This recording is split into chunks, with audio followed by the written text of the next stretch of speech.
Welcome back to Origin Story. Today I'm joined by someone whose story is as inspiring as it is rare. Dylan Lombard, welcome to the show. Thank you for having me. You are someone that is just an amazing advocate for your condition, which is MDP. Only 15 people in the world have this condition, and you're such a great voice on social media for raising awareness of what that is and what it means. But I want to start this podcast by asking you about your story in your own words. Tell me about growing up with this condition. So when I was going through school, I found it hard to make friends because lots of people were maybe scared or frightened because of the way I looked. And I felt that the only way was to hide myself away. So I used to wear a baseball cap that would cover the front of my face, so people couldn't see how I looked. And I then thought to myself, well, if I'm hiding myself, then how will people see me, like the real me? And I really wanted to create a story so that people would understand and so that people would be able to see who I was. I really wanted to create a story because I loved photography, and that was a great way to show people that I had a passion for something and something that I wanted to share with the world. So my English teacher had a school magazine, and he said if I wanted to include some photographs in there and also include a story about the condition. And he was really helpful and supportive of me, and it really helped people to ask questions about it and to get more people involved. And that was a great way to help me to feel more confident about myself, but also to help others who maybe struggle to love themselves and to show more about themselves. I think that's remarkable, Dylan, because one thing that we all have in common is that we are all different, and differences manifest themselves in different ways, whether it's visual appearance or personality or traits or what you're interested in. And it's such a nice introduction to you to embrace yourself using that school magazine, because I guess as someone who doesn't have disability in the family, and I have no disabilities, disability seems like something that is quite scary to ask someone about. And by being so proactive with your story at such a young age, it allowed your peers to ask questions and not seem like they were being rude or invasive. Did you find telling your story at such a young age a way to gain more friends and connections? I think through telling my story really helped me to make more connections with people, but also to also not feel that I didn't want to feel like left out. I didn't want to feel lonely. And I felt telling my story really helped push me out of my comfort zone. So it's almost like I was more confident in myself, but also I felt the need that if there was also other people within like the magazine or within the school that I could help. Because then again, through telling my story, I wanted to help others who maybe didn't have a voice, and maybe others who maybe felt that they needed someone to be by their side. And sharing your story, a rare story of, like we said, only 1 in 15 people, 15 people in the world have a condition as unique and complex and as rare as MDP. You've amassed millions of followers across TikTok and Instagram, and it seems like you're doing such a force for good. Many of the people that are listening to this episode will never have heard of MDP. The only reason I know of it is because I get to watch you online and learn about it. For those who haven't came across your content, which I'm sure is only a few people because you're famous, tell me about MDP. Can you explain what it is and how it affects you and how embracing it's kind of allowed you to shape through this world? I feel that MDP has really helped me to tell the story, because I feel that a lot of the time if someone has a condition and you don't want people to feel sorry for you, you want people to just accept that you may look a bit different, but you do have an inspiring and powerful story to tell. And I feel that through telling my story, talking about MDP and raising awareness because it's so rare, but also helping and talking about other conditions as well, because I feel that sometimes you look at people that are still undiagnosed, that don't have a diagnosis yet, and I'm always wondering to myself that I'm quite thankful that I was able to get a diagnosis. And when I found out that I had this condition, MDP, I didn't really know what it was at first. And I think that was because I didn't really know who I was when I was younger. And I went through so many days and months trying to work out who I was as a person, and been able to find photography at a really young age, and been able to express myself through sharing photographs, but also through sharing my photographs, I've been able to incorporate my feelings and emotions in the photographs. So a lot of my photographs will feature just the one person walking by, and that's to show how I felt when I'm taking the photographs. Because most of the time I'm feeling emotional and isolated when I'm walking about. Tell me about MDP. What is that condition? So MDP stands for Mandibular Dysplasia with Deafness and Progeroid Features. That's a mouthful, isn't it? Yeah, well, that's the long version. That's That's why I said MDP, because I was hoping you were going to say it in full, because I wasn't going to trust myself to say that. So that's the longer version, and I only really say that if I need to say it, and it's only if people want a better understanding of what the condition is. But also the effects of the condition are they can seem quite fragile, and so some of the effects of the condition can be, obviously the biggest part of the condition is the loss of fat on the cheeks, arms and legs. So what that means is that there's no padding on those parts of the body. So what that means is those parts of the body can get quite painful a lot of the time. And also it means that I am not strong physically, so it means that I can't do physical activities. But I feel that even though I can't do physical activities, I enjoy dancing quite a lot. So dance is also like a big passion of mine, and it's really helped me again to express my feelings and emotions to people. I just wanted to take a moment to tell you about an amazing organisation called Bands for Brothers. It's a men's mental health grassroots movement by my friend Scott. They sent me this lovely note recently and some of their merch.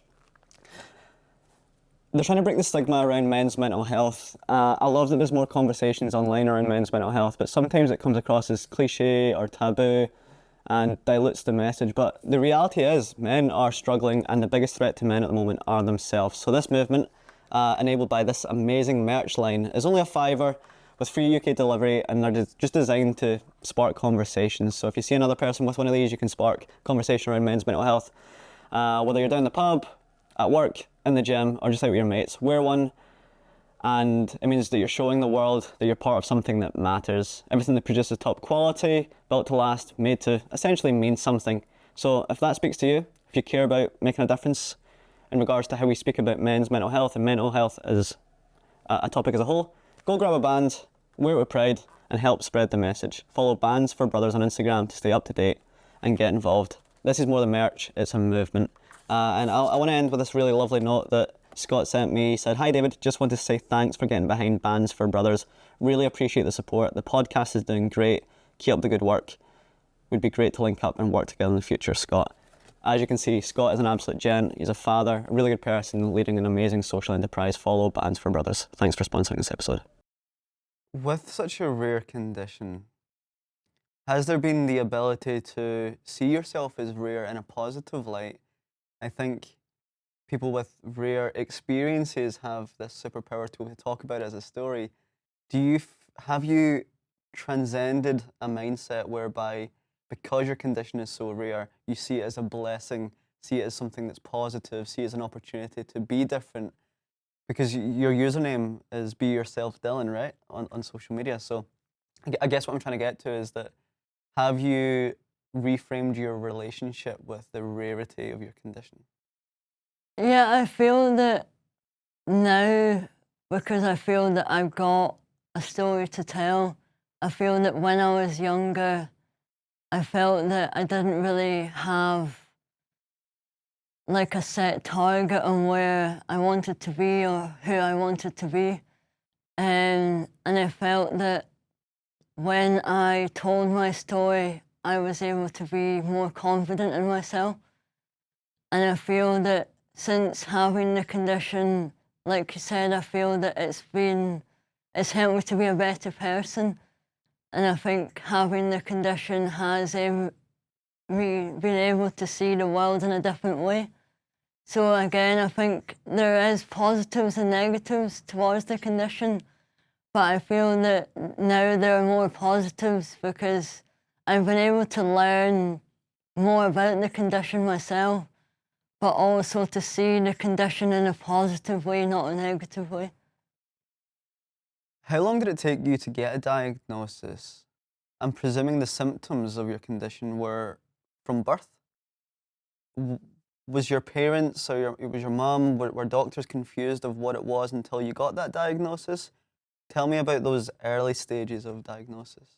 So, like, I was born like a normal baby, and I had really chubby cheeks, I had soft fluffy hair, and I'm jealous. and I lived with my mum, so it was just me and my mum. And when I was maybe about 3, I started to get really ill, I lost a lot of weight, and no one really knew what was going on. My mum's friends started asking questions, is he eating, is he losing weight?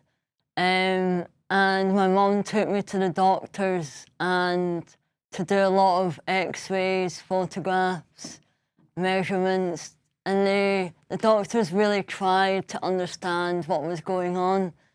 And I think during that time, my mum as well, I think, because she had no one else to talk to, I think it would have been a really difficult time for her. And she, because it was her baby boy, because she wants him to be healthy and she wants him to grow up to be a really good boy. And the doctors told my mum that it could be things such as cancer or leukemia. But again, they didn't have an answer to or close to getting a diagnosis. And over several years and months, I had to do frequently hospital visits to do checkups and to see if they can get a diagnosis. Given that MDP, your very rare condition, is so visible, does this mean that people often react before they speak? How do people tend to first respond to you when they see you, either in person or online? I feel that because I do use social media quite a lot, Can we say this again? Millions of followers. It's famous. And I feel that because I use social media quite a lot, and I get noticed on social media quite a lot. And when I'm not on social media, that's a different, it's almost like there's 2 versions of me. And I feel when I'm outside in the real world, it is a different way. People do see me differently when I'm in the real world. How do they respond when they meet you? I feel that in the real world, more people will, a lot of people will stare, and sometimes people might laugh, or there has been times where sometimes people do make a comment, but I feel that that's different with social media, because a lot of time on social media, people try to be someone else that they're not, and a lot of the time, people will say things on social media, but they won't say it to me in real life. Because again, they want to get a reaction out of you. And they're always trying to be the bigger person. And I always used to think that what they're saying is true. Because I used to think, well, if they're saying this to me, then it's true what they're saying. And I used to think, well, if someone's saying that to me on social media, then it kind of stopped me from posting content and not wanting to do content anymore. And I feel that was a really difficult time when I was younger, because I didn't really understand how social media worked. And I wanted social media to be a good place to share what I love to do. And I thought it was a great way to share my story.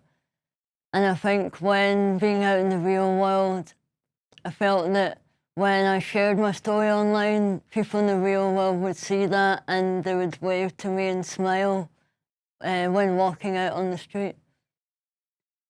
What are some of the negative comments that you have received online because of your condition? I feel that a lot of the negative comments are based on my appearance, and a lot of the comments hit me really personal.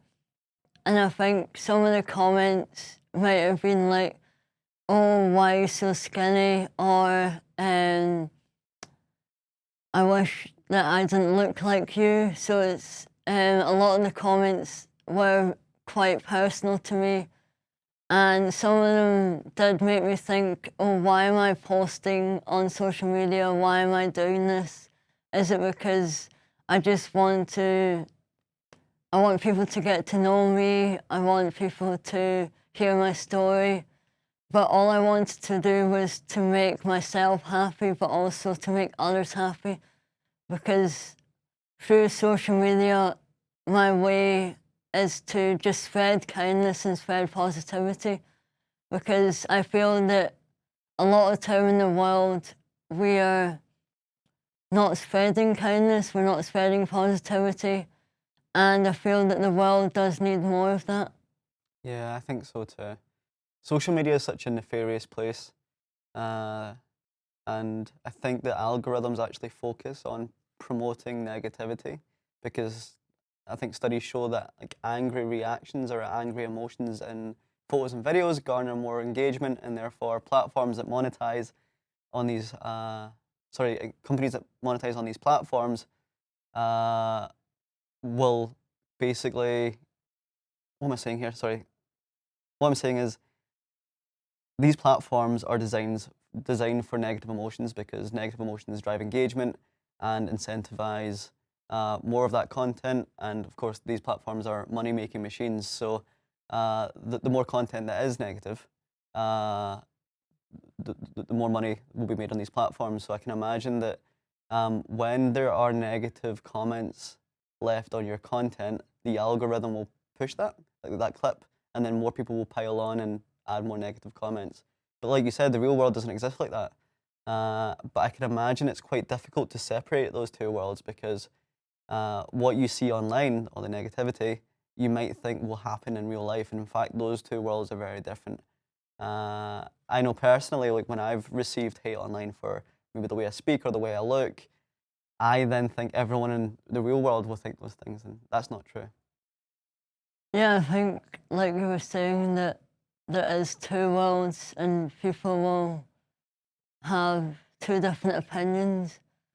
And I think when walking out on the street, people actually seeing who you are And I think that's why a lot of people on social media, they use it as a tool to hide away, or they might use it to, like I said, to trying to be someone else because they may struggle with self-love.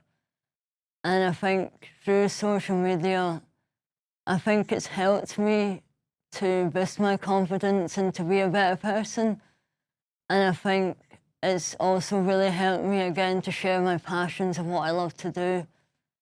And I feel with social media, there is always going to be that negativity, that side of drama, because a lot of people are into those kind of things.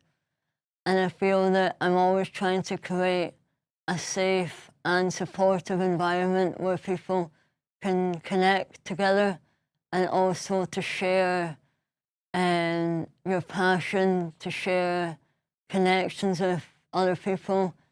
And I feel through my passions, photography and dance, those two passions again have really helped me to connect with others, and it's helped me to create friendships as well. And it's been able to create friendships that I'm still able to stay connected with them to this day. I love that. I want to touch on representation. I recently watched a movie starring Adam Pearson called A Different Man that really shone the light on visible difference in a positive way. From memory, loads of horror films and action films in the past actually portrayed visible difference, perhaps conditions such as MDP, as villains and as scary characters. But this film with Adam Pearson, who I don't know if you know him or you're connected with him, shone disability and visual appearance in a very different light. What does the role of that in media play for you? I think, like you said, I think in a lot of movies there are people with visible differences being seen as the villain. And I think by watching those movies, I feel that there needs to be more positive representation, but also being able to see someone with a visible difference in a positive way. And I feel a lot of the time when someone with a visible difference is in film, or if they're on TV or in a newspaper, there's always some sort of way that people see them as a negative person or someone who you don't want to see being represented in a positive way. And I think a lot of the time people with visible differences are always fighting for that change. And because I feel that we need that change, because I feel that everyone does have a story. And I feel that if someone with a visible difference has a story, then why not celebrate that person with that visible difference in the newspaper or on TV or even in a film? And I feel that, to me, I feel that someone with a visible difference can be a hero rather than a villain, because I feel that a lot of the time we're seeing movies portray someone with a visible difference in a negative way. And for example, I feel that the movie Wonder, for example, because I've watched that so many times, and I think that's a great movie that portrays someone with a visible difference in a positive way. And it's also showing that we should celebrate someone with a visible difference, not be frightened or scared because they have a visible difference. I love that. Portraying them as heroes, not villains. That's a really good sentiment to move forward with. For people that haven't experienced someone with a visible difference, what would you want them to understand about it? I think there is still a lack of awareness of people with visible differences, but I think also there's a lack of resources that can help people with visible differences. And I think there's the lack of resources in schools and colleges. And I think that because people with visible differences are going to school and college and even work, And again, there is that lack of awareness, but also there's the lack of understanding. And I think if people were to give talks, or if people were to send out leaflets, or maybe Go on podcasts. have like meetings, podcasts, yeah. And I think the most important thing is to always talk about it, because I feel that, again, there's not enough people that are coming out and speaking about it. And I think sometimes it feels like it's not talked about enough. And I feel that talking about people with visible differences and raising that awareness, it helps more people, again, to understand, but also to see that people with visible differences are to be celebrated, but also people with visible differences are to be seen as well. And I think with visible differences, a lot of people, they don't give them the same opportunities, or they might not see them as someone who they think might be able to do that job, or to do that podcast, because of the way they look. And I think a lot of the time, I feel that people are too quick to judge. And a lot of the time, people will judge straight away without getting to know the person first.